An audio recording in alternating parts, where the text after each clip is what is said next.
ಶ್ರೀ ಗಣಪತಿ ಶಾರದಾ ಗುರುಭ್ಯೋ ನಮಃ. ಯತ್ರ ಯೋಗೇಶ್ವರ ಕೃಷ್ಣೋ ಯತ್ರ ಪಾರ್ಥೋ ಧನುರ್ಧರಃ ತತ್ರ ಶ್ರೀ ವಿಜಯ ಭೂತಿರ್ಧ್ರುವ ನೀತಿರ್ಮತಿರ್ಮಮ. ಶ್ರೋತೃಗಳಿಗೆ ಶ್ರೀ ಅಳಸಿಂಗರಾಚಾರ್ಯ ವಿರಚಿತ ಶ್ರೀ ವ್ಯಾಸ ಮಹರ್ಷಿ ಪ್ರಣೀತ ಶ್ರೀಮನ್ ಮಹಾಭಾರತದ ಭೀಷ್ಮ ಪರ್ವದಲ್ಲಿ ಅರ್ಜುನಾದಿಗಳ ಯುದ್ಧವು ಎಂಬ 58ನೆಯ ಅಧ್ಯಾಯಕ್ಕೆ ಸ್ವಾಗತ. ಆಗ ಆ ಅರಸರೆಲ್ಲರೂ ಕೋಪಗೊಂಡು ಯುದ್ಧದಲ್ಲಿ ತಮಗಿದಿರಾದ ಫಲ್ಗುಣನನ್ನು ಅಂದರೆ ಅರ್ಜುನನನ್ನು ನೂರಾರು ರಥಗಳಿಂದ ಸುತ್ತಿ ಮುತ್ತಿ ಸಾವಿರಾರು ಬಾಣಗಳಿಂದ ಎಲ್ಲ ಕಡೆಗಳಲ್ಲಿಯೂ ಆತನನ್ನು ತಡೆದರು. ಕೌರವರು ಮಹಾಕ್ರೋಶದಿಂದ ಅರ್ಜುನನ ರಥಕ್ಕೆ ಗುರಿ ಹಿಡಿದು ಶಕ್ತಿಗಳನ್ನು, ಗದೆಗಳನ್ನು, ಪರಿಗಗಳನ್ನು, ಈಟಿಗಳನ್ನು, ಕೊಡಲಿಗಳನ್ನು, ಮುದ್ಗರಗಳನ್ನು, ಒನಕೆಗಳನ್ನು ಬೀಸುತ್ತಿದ್ದರು. ಆದರೇನು, ಆ ಬಾಣ ವರ್ಷಗಳನ್ನೆಲ್ಲ ಪಾರ್ಥನು ಅಗ್ನಿಯು ಶಲಭಗಳನ್ನು ಹೇಗೋ ಹಾಗೆ ತನ್ನ ಬಾಣಗಳಿಂದ ಬಹು ಸುಲಭವಾಗಿ ತಡೆದನು. ಅರ್ಜುನನ ಅಮಾನುಷ ಪರಾಕ್ರಮವನ್ನು ನೋಡಿ ಆತನನ್ನು ದೇವ ದಾನವ ಗಂಧರ್ವ ಪಿಶಾಚ ಉರಗ ರಾಕ್ಷಸಾದಿಗಳೆಲ್ಲರೂ ಭಲೆ ಭಲೆ ಎಂದು ಸ್ತುತಿಸಿದರು. ಆಗ ಅಭಿಮನ್ಯು ಸಾತ್ವಿಕೆಗಳಿಬ್ಬರು ದೊಡ್ಡ ಸೇನಾ ಪರಿವೃತರಾಗಿ ಶಕುನಿಯನ್ನು ಮುಂದಿಟ್ಟುಕೊಂಡು ಬಂದ ಗಾಂಧಾರ ವೀರರನ್ನು ಯುದ್ಧದಲ್ಲಿ ಎದುರಿಸಿದರು. ಶಕುನಿಯ ಕಡೆಯ ವೀರರು ಕೋಪಗೊಂಡು ಹಲವು ಆಯುಧಗಳಿಂದ ಸಾತ್ವಿಕೆಯ ರಥವನ್ನು ಎಳ್ಳು ಕಾಳುಗಳಂತೆ ಪುಡಿಪುಡಿಯಾಗಿ ಕತ್ತರಿಸಿಬಿಟ್ಟರು. ಶೂರನಾದ ಸಾತ್ವಿಕೆಯಾದರೂ ಆ ಭಯಂಕರ ಯುದ್ಧವು ನಡೆಯುವಾಗಲೇ ತನ್ನ ರಥವನ್ನು ಬಿಟ್ಟು ವೇಗದಿಂದ ಅಭಿಮನ್ಯುವಿನ ರಥದ ಮೇಲೇರಿ ಕುಳಿತನು. ಒಂದೇ ರಥದ ಮೇಲೆ ಕುಳಿತ ಅವರಿಬ್ಬರು ಶಕುನಿಯ ಸೇನೆಯನ್ನು ವಿವಿಧ ಅಸ್ತ್ರ ಮಂತ್ರಗಳಿಂದ ಅಭಿಮಂತ್ರಿಸಿದ ಬಾಣಗಳಿಂದ ಹೊಡೆದರು. ಮಹಾ ಸಾಹಸಿಗಳಾದ ದ್ರೋಣ ಭೀಷ್ಮರಿಬ್ಬರು ಗರಿಗಟ್ಟಿದ ತೀವ್ರ ಬಾಣಗಳಿಂದ ಧರ್ಮರಾಜನ ಸೇನೆಯನ್ನು ನಾಶ ಮಾಡುತ್ತಾ ಬಂದರು. ಆಗ ಧರ್ಮರಾಜನು ನಕುಲ ಸಹದೇವರು ಶತ್ರು ಸೇನೆಯಲ್ಲಿ ಇರುವವರೆಲ್ಲರೂ ಇದಿರಾಗಿ ನೋಡುತ್ತಿರುವ ಹಾಗೆಯೇ ಮಹಾವೇಗದಿಂದ ನೆಟ್ಟಗೆ ದ್ರೋಣನ ಸೈನ್ಯವನ್ನು ಎದುರಿಸಿ ಹೋದರು. ಆ ಯುದ್ಧವು ರೋಮಾಂಚನವನ್ನೆಬ್ಬಿಸುವಂತೆ ಅತಿ ಘೋರವಾಗಿ ಹಿಂದೆ ದೇವಾಸುರರಿಗೆ ನಡೆದ ಮಹಾಯುದ್ಧದಂತಾಯಿತು. ಮತ್ತೊಂದು ಕಡೆಯಲ್ಲಿ ಭೀಮಸೇನ ಘಟೋತ್ಕಚರಿಬ್ಬರು ಬಹಳ ಸಾಹಸ ಕಾರ್ಯಗಳನ್ನು ಮಾಡುತ್ತಿದ್ದಾಗ ದುರ್ಯೋಧನನು ಅವರಿಬ್ಬರನ್ನು ತಡೆಯಲು ಎದುರಿಸಿ ಬಂದನು. ಆಗ ಘಟೋತ್ಕಚನು ತನ್ನ ತಂದೆಯಾದ ಭೀಮಸೇನನನ್ನು ಮೀರಿಸುವಂತೆ ಯುದ್ಧ ಮಾಡಿದನು. ಆಗ ನಾವು ಆ ಯುದ್ಧ ಭೂಮಿಯಲ್ಲಿ ಆತನ ಅಮಾನುಷ ಪರಾಕ್ರಮವನ್ನು ನೋಡಿದೆವು. ಆಗ ಭೀಮಸೇನನು ಅಧಿಕ ರೋಷದಿಂದ ಅಟ್ಟಹಾಸ ಮಾಡುತ್ತಾ ದುರ್ಯೋಧನನ ಎದೆಗೆ ಗುರಿಯಿಟ್ಟು ಬಾಣವನ್ನು ಹೊಡೆದನು. ದುರ್ಯೋಧನನು ಆ ಒಂದೇ ಬಾಣದ ಪೆಟ್ಟಿಗೆ ಬಾಧೆಪಟ್ಟು ರಥ ಮಧ್ಯದಲ್ಲಿ ಕುಳಿತ ಹಾಗೆಯೇ ಮೂರ್ಛೆ ಹೋದನು. ದುರ್ಯೋಧನನು ಪ್ರಜ್ಞಾಹೀನನಾದುದನ್ನು ನೋಡಿ ಅವನ ಸಾರಥಿಯು ಆತನನ್ನು ವೇಗದಿಂದ ಯುದ್ಧ ಭೂಮಿಯಿಂದ ಬೇರೆ ಸ್ಥಳಕ್ಕೆ ಸಾಗಿಸಿಬಿಟ್ಟನು. ಆಮೇಲೆ ಭೀಮ ಘಟೋತ್ಕಚರ ರೋಷವು ಕೌರವ ಸೈನ್ಯದ ಕಡೆಗೆ ತಿರುಗಿತು. 4 ಕಡೆಗಳಿಗೂ ಓಡುತ್ತಿರುವ ಆ ಕೌರವ ಸೇನೆಯನ್ನು ಭೀಮನು ತನ್ನ ಬಾಣಗಳಿಂದ ಹೊಡೆಯುತ್ತಾ ಅದನ್ನು ಬೆನ್ನಟ್ಟಿದನು. ದ್ರೋಣ ಭೀಷ್ಮರಿಬ್ಬರು ಆ ಸೈನ್ಯಕ್ಕೆ ರಕ್ಷಕರಾಗಿ ನೋಡುತ್ತಿರುವಾಗಲೇ ದೃಷ್ಟದ್ಯುಮ್ನನು ಧರ್ಮರಾಜನು ಶತ್ರು ಸೇನೆಯನ್ನು ತೀಕ್ಷ್ಣ ಬಾಣಗಳಿಂದ ಹೊಡೆಯುತ್ತಿದ್ದರು. ಹೀಗೆ ಭಯಪಟ್ಟು ಓಡುತ್ತಿದ್ದ ನಿನ್ನ ಸೇನೆಯನ್ನು ಮಹಾರಥಿಕರಾದ ಭೀಷ್ಮ ದ್ರೋಣರಿಂದಲೂ ತಡೆಯಲು ಸಾಧ್ಯವಾಗಲಿಲ್ಲ. ಭೀಷ್ಮ ದ್ರೋಣರಿಬ್ಬರು ತಡೆಯುತ್ತಿದ್ದರೂ ಆ ಸೇನೆಯು ಅವರ ಕಣ್ಣಿದಿರಾಗಿಯೇ ಪಲಾಯನ ಮಾಡುತ್ತಿದ್ದಿತು.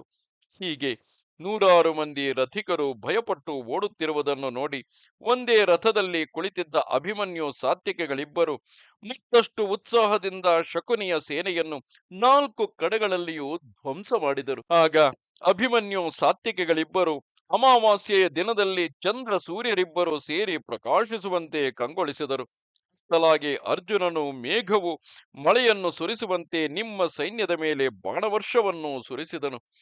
ಪಾರ್ಥನ ಬಾಣಗಳಿಂದ ವಧಿಸಲ್ಪಡುತ್ತಿದ್ದ ಕೌರವ ಸೇನೆಯು ಭಯ ದುಃಖಿಗಳಿಂದ ನಡುಗುತ್ತಾ ಓಡಿತು. ಸೈನ್ಯಗಳು ಓಡುತ್ತಿರುವುದನ್ನು ಕಂಡು ಭೀಷ್ಮ ದ್ರೋಣರಿಬ್ಬರು ಬಂದು ತಡೆದರು. ಇಷ್ಟರಲ್ಲಿ ದುರ್ಯೋಧನನು ಚೇತರಿಸಿಕೊಂಡು ಬಂದು 4 ಕಡೆಗಳಲ್ಲಿಯೂ ಓಡುತ್ತಿದ್ದ ತನ್ನ ಸೈನ್ಯವನ್ನು ಹಿಂತಿರುಗಿಸಿದನು. ಮಹಾರಥರೆನಿಸಿದ ಕೆಲವು ಕ್ಷತ್ರಿಯರು ಯಾವ ಯಾವ ಸ್ಥಳದಲ್ಲಿ ನಿನ್ನ ಮಗನನ್ನು ಕಂಡರೋ ಅವರವರು ಅಲ್ಲಿಂದಲೇ ಹಿಂತಿರುಗಿ ಬಂದರು. ಆ ವೀರರನ್ನು ನೋಡಿ ಇತರರು ಅನ್ಯೋನ್ಯ ಸ್ಪರ್ಧೆಯಿಂದಲೂ ಲಜ್ಜೆಯಿಂದಲೂ ಹಿಂತಿರುಗಿ ಯುದ್ಧರಂಗಕ್ಕೆ ಬಂದರು. ಆಗ ಆ ಸೈನ್ಯದ ವೇಗವು ಚಂದ್ರೋದಯ ಕಾಲದಲ್ಲಿ ಉಕ್ಕಿ ಬರುವ ಸಮುದ್ರ ವೇಗದಂತಾಗಿ ತಿರುಗಿ ಎಲ್ಲರೂ ಒಟ್ಟುಗೂಡಿದರು. ಇದನ್ನು ನೋಡಿ ದುರ್ಯೋಧನನು ವೇಗದಿಂದ ಭೀಷ್ಮನಿದ್ದಲ್ಲಿಗೆ ಬಂದು, ಓ ಪಿತಾಮಹ, ನಾನು ನಿನಗೆ ಒಂದು ಮಾತನ್ನು ತಿಳಿಸುವೆನು. ಅದನ್ನು ನೀನು ಚೆನ್ನಾಗಿ ಗಮನಿಸಬೇಕು. ನೀನು ಇನ್ನೂ ಬದುಕಿರುವಾಗಲೇ ನನ್ನ ಅವಸ್ಥೆಯು ಹೀಗಾಗಬಹುದೇ? ನೀನು ಅಸ್ತ್ರ ವಿಶಾರದರಲ್ಲಿ ಶ್ರೇಷ್ಠನೆನಿಸಿದ ದ್ರೋಣನು, ಅವನ ಮಗನಾದ ಅಶ್ವತ್ಥಾಮನು, ಮಹಾ ಧನುರ್ಧರನೆನಿಸಿದ ಕೃಪನು, ನೀವೆಲ್ಲರೂ ಜೀವಿಸಿರುವಾಗಲೇ ಹೀಗೆ ನಮ್ಮ ಸೇನೆಯು ಓಡಿ ಹೋಗುವಂತೆ ಬಿಡುವುದು ಯೋಗ್ಯವೆಂದು ನನಗೆ ತೋರಲಿಲ್ಲ. ಯುದ್ಧದಲ್ಲಿ ನಿನಗೂ, ದ್ರೋಣನಿಗೂ, ದ್ರೋಣಪುತ್ರನಿಗೂ, ಕೃಪನಿಗೂ ಯಾವ ಭಾಗದಲ್ಲಿಯೂ ಪಾಂಡವರು ಎದುರಾಳಿಗಳೆಂದು ನಾನು ಭಾವಿಸಲಿಲ್ಲ. ಓ ವೀರಾಗ್ರಣಿ, ಪಾಂಡವರಿಂದ ಈ ನಮ್ಮ ಸೇನೆಯು ಕೊಲ್ಲಲ್ಪಡುತ್ತಿರುವುದನ್ನು ನೋಡಿಯೂ ನೀನು ಸಹಿಸಿಕೊಂಡಿರುವುದರಿಂದ ನೀನು ಪಾಂಡವರ ಪಕ್ಷಪಾತಿ ಎಂದೇ ಕಾಣುತ್ತಿದೆ. ಇದರಲ್ಲಿ ಸಂದೇಹವಿಲ್ಲ. ಹಿಂದೆ ನಾವೆಲ್ಲರೂ ಕಲೆತು ಆಲೋಚಿಸುವಾಗಲೇ ನೀನು ಯುದ್ಧದಲ್ಲಿ ಪಾಂಡವರನ್ನು, ಧೃಷ್ಟದ್ಯುಮ್ನನನ್ನು, ಸಾತ್ವಿಕೆಯನ್ನು ಎದುರಿಸಿ ನಾನು ಯುದ್ಧ ಮಾಡುವುದಿಲ್ಲವೆಂದು ನನ್ನೊಡನೆ ಹೇಳಿಬಿಡಬಾರದಾಗಿತ್ತೇನು?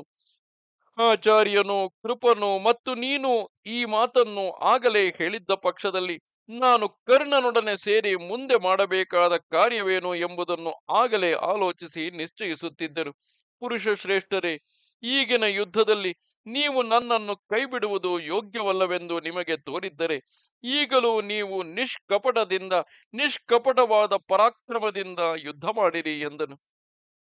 ಆಗ ಭೀಷ್ಮನು ಆ ಮಾತನ್ನು ಕೇಳಿ ಕೋಪವನ್ನು ತಡೆಯಲಾರದೆ ಕಣ್ಣಾಲೆಗಳನ್ನು ತಿರುಗಿಸಿ ನಗುತ್ತಾ ನಿನ್ನ ಪುತ್ರನನ್ನು ನೋಡಿ, ಓ ರಾಜ, ಯುದ್ಧದಲ್ಲಿ ಪಾಂಡವರು ಇಂದ್ರನೊಡಗೂಡಿ ಬಂದ ದೇವತೆಗಳಿಗೂ ದುರ್ಜಯರೆಂದು ಸತ್ಯವೋ ಹಿತವೋ ಆದ ವಾಕ್ಯಗಳನ್ನು ನಾನು ನಿನಗೆ ಅನೇಕಾವರ್ತಿ ತಿಳಿಸಿದ್ದೆನು.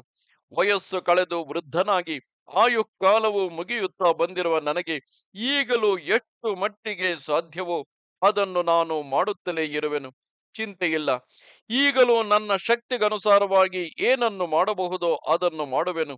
ನಿನ್ನ ಪರಿವಾರಗಳೊಡನೆ ನೀನು ಸುಮ್ಮನೆ ನಿಂತು ನೋಡುತ್ತಿರು. ಈಗ ನಾನೊಬ್ಬನೇ ಸೇನಾ ಸಮೇತರಾದ ಪಾಂಡವರನ್ನು ಅವರ ಎಲ್ಲ ಬಂಧು ಮಿತ್ರ ಪರಿವಾರಗಳೊಡನೆ ಎಲ್ಲ ಜನವು ನೋಡುತ್ತಿರುವ ಹಾಗೆಯೇ ತಡೆಯುವೆನು ನೋಡು ಎಂದನು. ಭೀಷ್ಮನ ಬಾಯಿಂದ ಈ ಮಾತು ಹೊರಡಲು ನಿನ್ನ ಮಕ್ಕಳೆಲ್ಲರೂ ಸಂತೋಷದಿಂದ ಸಿಂಹನಾದ ಮಾಡಿ ಶಂಖಗಳನ್ನು ಊದಿದರು, ರಣಭೇರಿಗಳನ್ನು ಮೊಳಗಿಸಿದರು. ಪ್ರಬಲವಾದ ಆ ವಾದ್ಯಘೋಷಗಳನ್ನು ಕೇಳಿದೊಡನೆ ಪಾಂಡವರು ಅತ್ತಲಾಗಿ ಶಂಖ, ಬೇರಿ, ಪಣವ, ಮುರಜಾದಿ ವಾದ್ಯಗಳನ್ನು ನುಡಿಸಿದರು. ಇದು 58ನೆಯ ಅಧ್ಯಾಯವು.